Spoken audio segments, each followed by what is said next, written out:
നമസ്കാരം. തലൈവർ തമ്പി തലൈമയിൽ ജീവ വന്നിരിക്കുകയാണ്. ബോക്സ് ഓഫീസിൽ ഒരു വലിയ തിരിച്ചുവരവ്. 2012 കോഹയായിരുന്നു ലാസ്റ്റ് ഹിറ്റ്. അതിനുശേഷം എന്താ ഇപ്പം 14 വർഷങ്ങൾ കഴിഞ്ഞിട്ട് ജീവയ്ക്കൊരു ഹിറ്റ് കിട്ടിയിരിക്കുകയാണ്. പ്രേക്ഷകരെ ഹിറ്റ് കിട്ടിയിരിക്കുകയാണ്. ഭയങ്കര സന്തോഷം, ഭയങ്കര പേഴ്സണലി ഒരു വലിയ സന്തോഷം. കാരണം ജീവയ്ക്ക് 2012 ശേഷം പല സിനിമകൾ ചെയ്യുമ്പോൾ പോലും ഒരുപാട് സിനിമകൾ ജീവ ചെയ്തിട്ടുണ്ട് കേട്ടോ. പക്ഷെ എങ്ങും തൊടാതെ അങ്ങ് പൊട്ടി തകരുന്ന കാഴ്ച തിയേറ്ററിൽ കണ്ടു. അതിനിടയിൽ വേറെ ഏതൊക്കെയോ പടങ്ങൾ അതിനിടയിൽ പോയി ചെയ്തു. ഒരു കരിയർ പ്ലാൻ ഇല്ലാതെ ജീവ ഇങ്ങനെ മുന്നോട്ട് പോയി. ഇതൊക്കെ കാണേണ്ടി വന്ന ഒരു ഗതികെട്ട കാഴ്ച ഉണ്ടായിരുന്നു സിനിമാ പ്രേമികൾക്ക്. കാരണം ജീവ പോലെ ആ ഒരു സ്റ്റാർ, നൻപനിലൊക്കെ വിജയുടെ ഒപ്പം നിന്ന ഏറ്റവും പ്രധാനപ്പെട്ട സ്റ്റാറുകളിൽ ഒരാൾ ജില്ലയിലൊക്കെ ക്യാമിയോ ഒന്ന് ചെയ്ത് അതിനുശേഷം ജീവ പിന്നെ എങ്ങോട്ടൊക്കെയോ പോയി. കീർത്തി ചക്രയിൽ ലാലേട്ടനൊപ്പം ഏറ്റവും പ്രധാനപ്പെട്ട ബഡ്ഡിയായിട്ട് നിന്ന ജീവ ഒരുപക്ഷെ ആ സമയത്ത് കച്ചേരി ആരംഭമൊക്കെ വന്ന് ഒരു ഘട്ടം ഉണ്ടായിരുന്നു ജീവ is gonna B the next star എന്ന് പറഞ്ഞിട്ട്. ജീവയുടെ ഡാൻസ്, ഹ്യൂമർ ഇതൊക്കെ ഭയങ്കര രസമായിട്ട് പോയി. പക്ഷേ പിന്നീട് ജീവയ്ക്ക് ഒന്നും കണക്റ്റ് ആവാൻ പറ്റില്ല. ജീവയുടെ സിനിമകളൊക്കെ ബോക്സ് ഓഫീസിൽ വിജയമായില്ല. പിന്നെ ഇടയിൽ വേറെ ഏതൊക്കെയോ സിനിമകൾ ജീവ പോയി കമ്മിറ്റ് ചെയ്തു. അങ്ങനെ ഒരു തരത്തിലും ജീവയ്ക്കൊരു കരിയർ പ്ലാൻ ഉണ്ടായിരുന്നില്ല. പക്ഷേ ജീവ ഇപ്പോൾ റീഡിഫൈൻ ചെയ്തുകൊണ്ടിരിക്കുകയാണ്. ജീവയെ ഭയങ്കര രസമുണ്ട്. പറയാൻ വന്നത് തലൈവർ തമ്പി തലൈമയിൽ എന്ന സിനിമയെക്കുറിച്ചാണ്. ആദ്യ ദിവസം കളക്ഷൻ 1.5 കോടി രൂപയായിരുന്നു. ആദ്യ ദിവസം തന്നെ ഇതൊരു വലിയ തരംഗമായി മാറി. ഭയങ്കരമായ പോസിറ്റീവ് റിവ്യൂസ് തമിഴ്നാട് പ്രേക്ഷകർ, കേരള പ്രേക്ഷകരുടെ ഭാഗത്തു നിന്നൊക്കെ ഉണ്ടായി.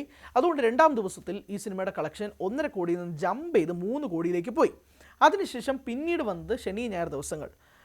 ഒരു ദിവസം 4.5 കോടി, വേറെ ദിവസം 4.5 കോടി, അങ്ങനെ ഇതിങ്ങനെ 1.5 ആയിട്ട് ഇങ്ങനെ ഡബിൾ അപ്പ് ആയതുകൊണ്ടിരുന്നു. പിന്നീട് വർക്കിംഗ് ഡേകൾ അങ്ങനെ വന്നുകൊണ്ടിരുന്നത്. പക്ഷേ പറയുന്നത് ഈ ഒരു റിലീസ് ആയിട്ട് ബന്ധപ്പെട്ട് നല്ല മുന്നേറ്റമുണ്ട്. ഒരുപക്ഷെ ജീവയുടെ കരിയറിലെ ഏറ്റവും വലിയ ബോക്സ് ഓഫീസ് കളക്ഷനായിട്ട് തലൈവർ തമ്പി തലൈമയിൽ മാറും. ആ രീതിയിലേക്കാണ് ഇപ്പോൾ ബോക്സ് ഓഫീസിൻ്റെ കണക്കുകൾ പൊയ്ക്കൊണ്ടിരിക്കുന്നത്. ബുക്ക് മൈ ഷോയിൽ ട്രെൻഡിങ് ലിസ്റ്റിൽ നിൽക്കുകയാണ്. ഒരു മണിക്കൂറിലൊക്കെ 10K ഒക്കെ റൈസ് ചെയ്യുന്ന ഒരു ജീവ പടമൊക്കെ ജീവ പോലും ചിലപ്പോൾ സ്വപ്നം കണ്ടിട്ടുണ്ടാവില്ല. ആ രീതിയിലേക്ക് പോയി. അപ്പോൾ അഗസ്ത്യ ബ്ലാക്ക് ഈ 2 സിനിമകൾ വന്നു. അഗസ്ത്യക്ക് നല്ല പ്ലോട്ട് ഉണ്ടായിരുന്നു, പക്ഷേ സ്ക്രീൻ പ്ലേ ഭയങ്കര മോശമായിരുന്നു. ബ്ലാക്കിന് അത്യാവശ്യം നല്ല പ്ലോട്ടും നല്ല സ്ക്രീൻ പ്ലേ ഉണ്ടായിരുന്നു, പക്ഷേ തിയേറ്ററിൽ വർക്കായില്ല. കാരണം ജീവ സിനിമയ്ക്ക് ജീവ പ്രേക്ഷകർ എന്ന് പറയുന്നത് ഭയങ്കര ഹ്യൂമറൊക്കെ ആസ്വദിക്കുന്ന പ്രേക്ഷകരാണ് ജീവയ്ക്ക്. പക്ഷേ എന്തായാലും ജീവയുടെ ഒരു ഹ്യൂമർ പടം, ഒരു മലയാളി ഫ്ലേവറുള്ള പടം, മലയാളി സംവിധായകൻ, മലയാളി ക്രൂ, ടെക്നീഷ്യൻസ് എല്ലാവരും കൂടെ ചേർന്ന് ജീവയ്ക്ക് അങ്ങനെ അവസാനം ഒരു ഹിറ്റ് കൊടുത്തു. ഭയങ്കര സന്തോഷമുണ്ട് അക്കാര്യത്തിൽ. ഇപ്പോൾ സോഷ്യൽ മീഡിയയിലൊട്ടാകെ തന്നെ ജീവ ഫാൻസ് പതുക്കെ തലപൊക്കിയിട്ടുണ്ട്. ഒരുപക്ഷെ 2012 ശേഷം ജീവ ഇത്രയധികം ആഘോഷിക്കുന്ന ഒരു സിനിമ ഉണ്ടാവില്ല. ആ കോയാവട്ടെ എത്രയോ താരങ്ങളുടെ കയ്യിലേക്ക് പോയി മറഞ്ഞ ഒരു സ്ക്രിപ്റ്റാണെന്ന് അറിയാമോ.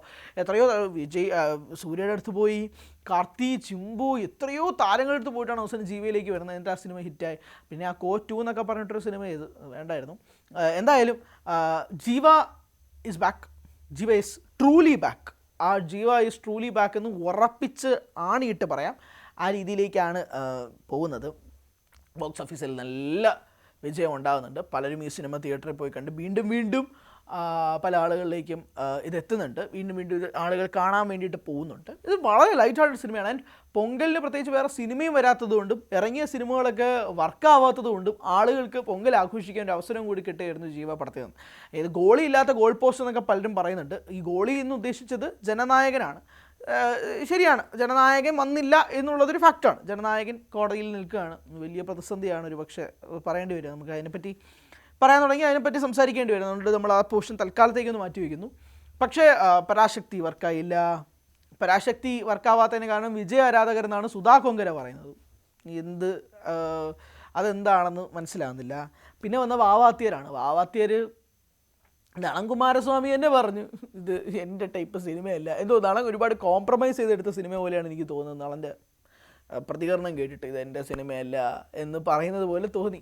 ആ സിനിമ ആസ് എക്സ്പെക്റ്റഡ് താഴെക്കെടുക്കുന്നു. അവിടെയാണ് ജീവ വരുന്നതും ഇപ്പോൾ ബോക്സ് ഓഫീസിൽ ഒരു ജീവാതരംഗമായി വാർത്തയും ചെയ്യുന്നത്. എന്തായാലും ജീവയുടെ ഇനി വരാൻ പോകുന്ന സിനിമകൾക്ക് സ്വാഭാവികമായിട്ട് ഹൈപ്പ് കയറും.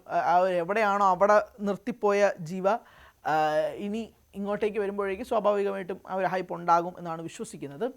നീതാനയൻ പൊൻവസന്തമൊക്കെ വന്നിട്ടും അതൊന്നും ഹിറ്റായില്ല. അതുകൊണ്ടാണ് ഞാൻ പിന്നെ കോയ്ക്ക് ശേഷമെന്ന് പറഞ്ഞത്. നീതാനയൻ പൊൻവസന്തം അതിന് ശേഷമാണ് വന്നത്, പക്ഷെ അത് ഹിറ്റായില്ല. അതുകൊണ്ട് പറഞ്ഞു എന്ന് മാത്രമേ ഉള്ളൂ. പാട്ടുകളൊക്കെ നല്ല രസമുണ്ട്, പക്ഷെ പടം ഹിറ്റായില്ല. സോ യെസ്, ജീവ ഈസ് ബാക്ക്. ബോക്സ് ഓഫീസിൽ, ബുക്ക് മൈ ഷോയിൽ എല്ലാം ജീവ ഈസ് ബാക്ക്.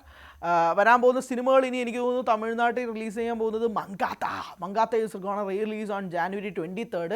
അതിനിടയിൽ Theri re release January 23rd വെച്ചിരുന്നതാണ്. തെറി ആവട്ടെ വേറൊരു ദിവസം പ്ലാൻ ചെയ്തിട്ട് അത് പിന്നീട് വേണ്ടെന്ന് വെച്ചിട്ടാണ് പിന്നീട് മാറ്റി 23-ലോട്ടാക്കിയത്. 23 വെച്ചപ്പോൾ ദ്രൗപദി 2 എന്ന സിനിമയുടെ അണിയർ പ്രവർത്തകർ വന്നിട്ട് പറഞ്ഞു ഈ സിനിമയുടെ റിലീസ് ഒന്ന് മാറ്റണമെന്ന്. അത് കേട്ടിട്ട് നിർമ്മാതാവായ കലൈപ്പുള്ളി എസ്താണു പറഞ്ഞു ശരി ഓക്കെ റിലീസ് മാറ്റിത്തരാം എന്ന് പറഞ്ഞിട്ട് January 23 തെറി റീ റിലീസ് മാറ്റി വെച്ചിട്ടുണ്ട്. അപ്പോൾ വിജയ് ആരാധകർ കുറച്ചുകൂടെ കാത്തിരിക്കേണ്ടി വരും വിജയ് ഒന്ന് തിരശ്ശീലയെ കാണാൻ. അപ്പോൾ അതുകൊണ്ട് അത് നടക്കില്ല. So it's Mankatha on January 23rd. Mankatha വരാൻ പോവാണ്. സൺ പിക്ചേഴ്സ് ഒഫീഷ്യലി അനൗൺസ് ചെയ്തിട്ടുണ്ട്. അപ്പോൾ മങ്കാത്ത റീ റിലീസ് ചെയ്യാൻ പോവാണ്. മങ്കാത്ത ആരാധകർ ഒരുപക്ഷെ അജിത്ത് ആരാധകരിൽ ഏറ്റവും ഭൂരിപക്ഷം ആളുകൾ ധീനയൊക്കെ കണ്ട് ധീന ഫാൻസ് ഉണ്ട്, ബില്ല ഫാൻസ് ഉണ്ട്, മങ്കാത്ത ഫാൻസ്, അങ്ങനെ കുറേ ഫാൻസ് ഉണ്ടല്ലോ. ഈ പടം കണ്ടിട്ടാണ് അജിത്ത് ആരാധകരായെന്നൊക്കെ പറയുന്നത്. അപ്പോൾ അതിലൊരു പ്രധാനപ്പെട്ട സിനിമയാണ് മങ്കാത്ത കാണാൻ വേണ്ടിയിട്ടുള്ള ആരാധകരുടെ ഒരു ഭാഗത്തു നിന്നുണ്ടാവുമെങ്കിൽ പോലും തലൈവർ തമ്പി തലൈമയിലിന് വലിയൊരു വ്യത്യാസം ഡൗൺഫോളോ പ്രേക്ഷകരുടെ ഭാഗത്തുനിന്ന് ഉണ്ടാകാൻ പോകുന്നില്ല. ഇതിങ്ങനെ തന്നെ പൊക്കോണ്ടിരിക്കുകയാണ്. നല്ലൊരു എലിവേഷനാണ്. ഇതൊരു ഡൗൺ കാണുന്നില്ല, ഇതുവരെ കാണുന്നില്ല. അതുകൊണ്ട് ഈ ഒരു പോക്ക് തന്നെ അങ്ങ് പോകും എന്നാണ് വിശ്വസിക്കുന്നത്. എന്തായാലും ജീവ ആരാധകർക്ക് സന്തോഷിക്കാം, ആഘോഷിക്കാം, ബിക്കോസ് യുവർ നായകൻ ഇസ് ബാക്ക്.